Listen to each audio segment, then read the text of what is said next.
The IRS is coming for your crypto, but it's complicated, according to Emily Peck of Axios. And someone can let me know, is Axios, is this like The Onion, Babylon Bee, is this real news? I don't even know nowadays what's real news, what's not real news. I have no idea.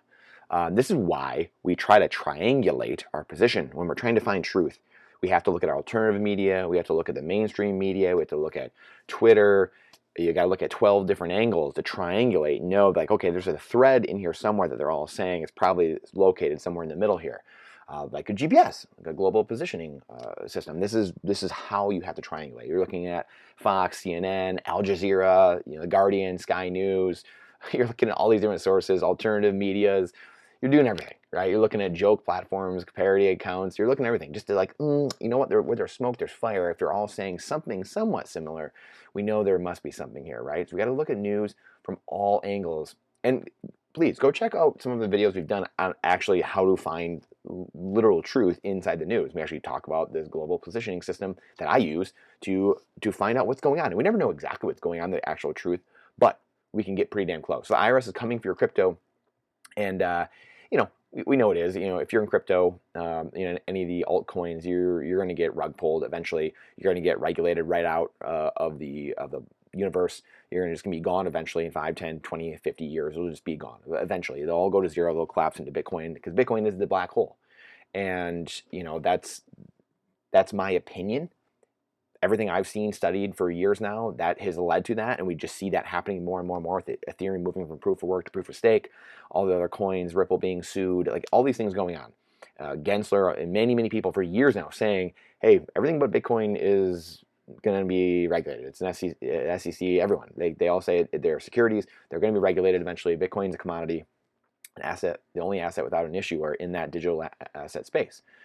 So again, this is a super important article because they're just like firearms in this country. There's more firearms than there are people, but we're going to regulate the law-abiding citizens. But we do understand though that law-abiding citizens, they're going to comply, right? But the criminals are the ones that don't comply. So more rules don't stop anything. And that's what seemingly 50, 60, 70% of the country has not figured out yet, that bad people don't care. They literally do not care. And one of my favorite quotes of all time is from Thomas Sowell, who's probably the most unknown economist we've had in America, and should be the most known, one of the smartest, most brilliant men ever. And I'm paraphrasing, but one of the biggest travesties of life, he says, is that honorable people believe so much, so thoroughly, dishonorable people, and how much damage they can end up doing to society, basically. And I've got the quote somewhere, and I got to find it. You know what? I got it right here. So we're going to read it real quick, because it just sums everything up. Thomas Sowell warned, one of the common failings among honorable people is a failure to appreciate how thoroughly dishonorable some other people can be, and how dangerous it is to trust them. Right? So this is really the story of politicians. It's the story of, as my books are falling off the shelf, this is the story of politicians. This is the story of people that really kind of are aggregated towards power. It is Lord of the Flies, right? It's understanding human nature. The people that want power are going to seek those positions, and it's up to the documents we have, and then the good people, the 99% of people, to regulate those documents and make sure they're being upheld, and make sure we're a nation of laws, and people that are there's not these multi-tier justice systems and things like that, because this is what they're trying to do with crypto. And again, I appreciate your patience here, but this is something that is just hilarious. We're going to get to SBF here in a second, and Maxine Waters. I mean, this is just comedy hour. So we're going to regulate these people. We're worried about your $600 in Venmo and Cash App transactions and things like that. But if you lose a couple billion or a couple trillion, like the Pentagon has failed their 5th audit in a row, and you lose trillions or billions like SBF, or you can't audit trillions like the Pentagon, that's fine. Totally fine. Nothing to see here. However, if you so happen to not report $601, by all means, you're going to have the IRS at your door. And that's what all this means. At the end of the day, you can get all this minutia and just, reading between the lines and all this stuff and whatever. They're just trying to regulate the average person out of existence, the 99%, the middle class and the poor. Let's cut to the chase. I'm not going to sit here and BS you.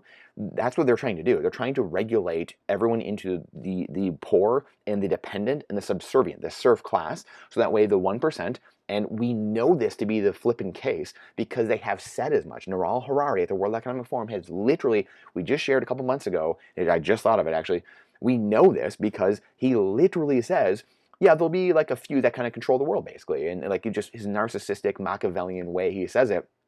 You know, he's the one telling us there is no God in the world in the clouds. We need to think of the cloud as being God, like the Microsoft cloud and things like that. I mean, these guys are on a different planet, literally.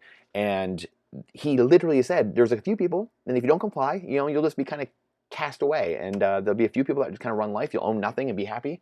And this is what they're trying to do. This is kind of the start of that. And talking about what they're doing here. And like, oh, hey, we're just, you know, if you've bought or sold on the IRS forms, you know, have you bought, sold? Or traded any digital assets, and you know, it's just like, why does it matter? Like, you're registering my firearms, like, what does it matter at the end of the day? Like, what are you doing here? You know, again, bad people are going to do bad things, and they're sitting here trying to number every single person. We got a billion problems in the world. We got proxy wars going on in Russia and Ukraine, but you know, hey, we're worried about $601 here. Pentagon losing trillions, 5th year in a row. SBF losing billions, defrauding people.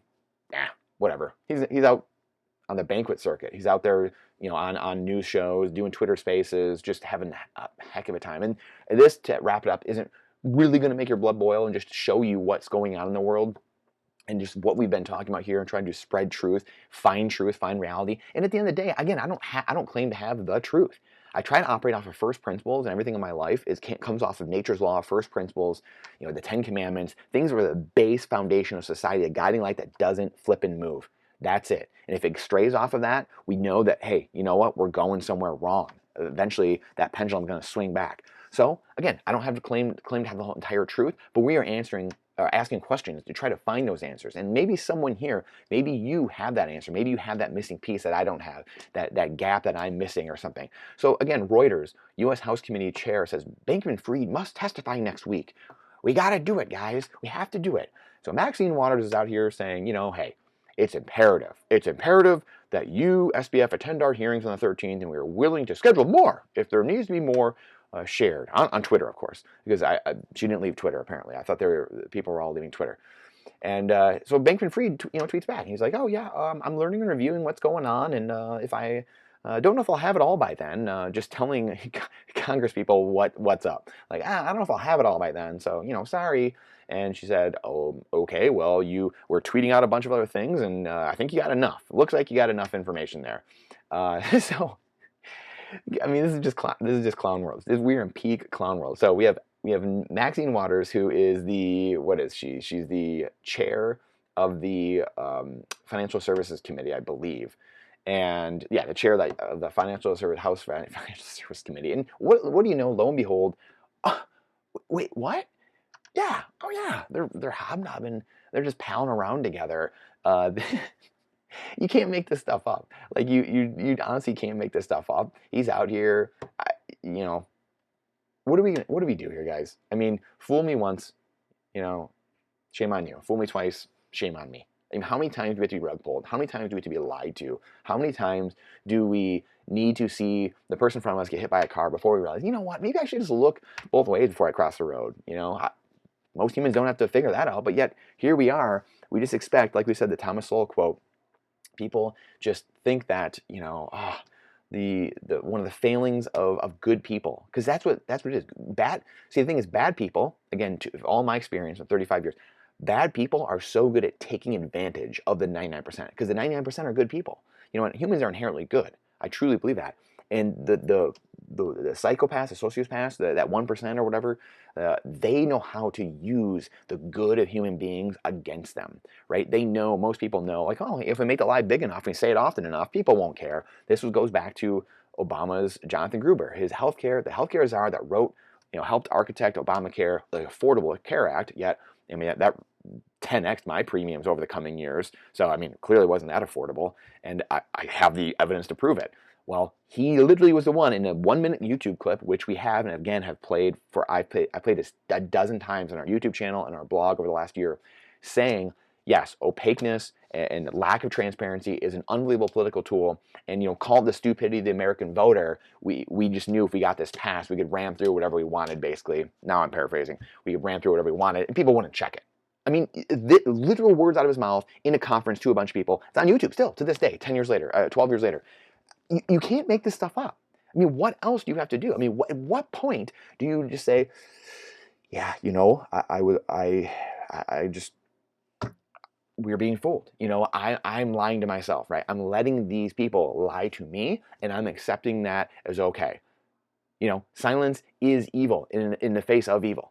Not saying anything, not doing anything, not standing up, that is evil in and of itself. By letting evil continue to happen. If you see someone, you know, getting beat up verbally, mentally, things like that, and you can do something about it, or you know, something like that, and hopefully we all can. I know there are circumstances where you maybe can't, but in general, you know, especially if you're a man, that's your job, is to protect people, is to protect the innocent and the vulnerable. What are we doing? What are we doing? And we just, you know, oh, we're going to abdicate my responsibility. I'm going to outsource my thinking. I'm going to outsource my vote to who knows who. And, you know, we're going to have the clowns run the show at the end of the day, right? We're going to have the, man, I'm kind of at a loss for words. So we're going to end it here. And I appreciate you guys, your time and energy. It's the most important asset we have. I mean, you can't get more clown world than this. You can't get more peak fiat world, peak legacy system, the good old boys club, and just multi-tier justice system. So this will change. It will change. It's going to take more pain, unfortunately, and that's what we're trying to do here. We're trying to question everything with boldness, as Thomas Jefferson says, even the existence of God himself, right? Because if we do that, surely he will respect that more than blindfolded fear, than just believing just because, without increasing your intelligence and actually asking questions and gaining more understanding. So appreciate you, your time and energy. It's the most important asset we have. And we'll see you on the next one.